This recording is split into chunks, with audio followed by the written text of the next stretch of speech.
Hey guys, how's it going? Andrew here, Enough Said Cards. And I just wanted to touch real briefly on COPPA before I show you my pickup. Like a lot of you, I'm guessing I had not even heard of this before earlier this week. And at first, it was a little bit unsettling. I wasn't really sure how this was going to affect my channel, how this was going to affect other members of our community. In the past couple of days, I have read the FTC site. I've watched YouTube's video discussing the issue. I've watched a bunch of other videos and read some articles and have come to the conclusion that as it relates to my channel, I am not concerned about it in the least. I'm going to be categorizing my channel as for adults and just continuing to make videos as I have. Certainly not suggesting or telling anyone else what they should do with their channel, but that's the way I'm going to proceed from here. And unless something changes, this is the only time I'm going to discuss this.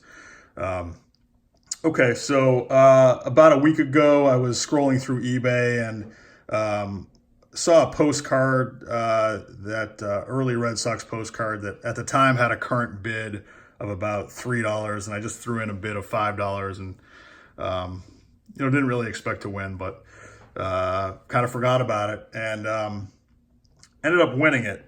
And here's the postcard, and I won this for $4.92. And it's obviously very beat up. There's creases through the middle. There's some marks on the top there, some tears in the bottom.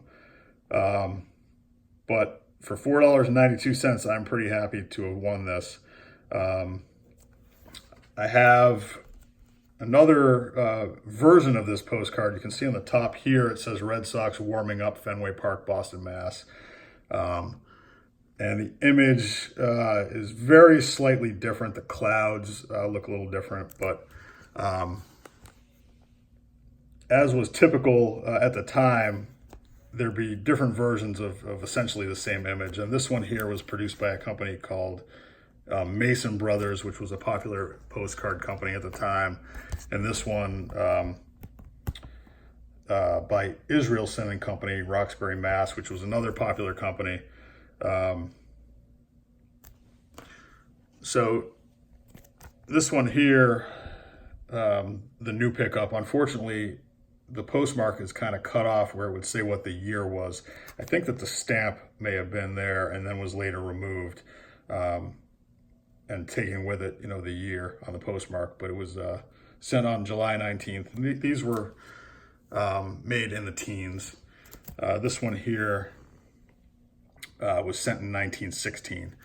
And over the years, I've seen a bunch of these come up where people have suggested that the person that's batting there may be Babe Ruth, based upon the stance and the way he's holding the bat. Actually, maybe a little bit more clear in that one. And although it does look similar to the way that Ruth stood and the way that he held the bat, I can tell you with certainty that that is not Babe Ruth in the picture, because I have seen one of these with a postmark on it of January 1914, and that's before Ruth was on the Red Sox. So it's definitely not Ruth. PWCC sold one of these, a version of this postcard, about a year ago maybe, and had advertised it as Babe Ruth, and it went for a lot more than it's worth. I want to say that this nicer one here, I paid between like $20 and $30, if I remember correctly. But happy to get this beat up example for $4.92, and just goes to show you that if you're willing to accept stuff in this condition, that you can get some interesting pre-war stuff for cheap. So that's it, guys. Take care. I will talk to you soon. Bye-bye.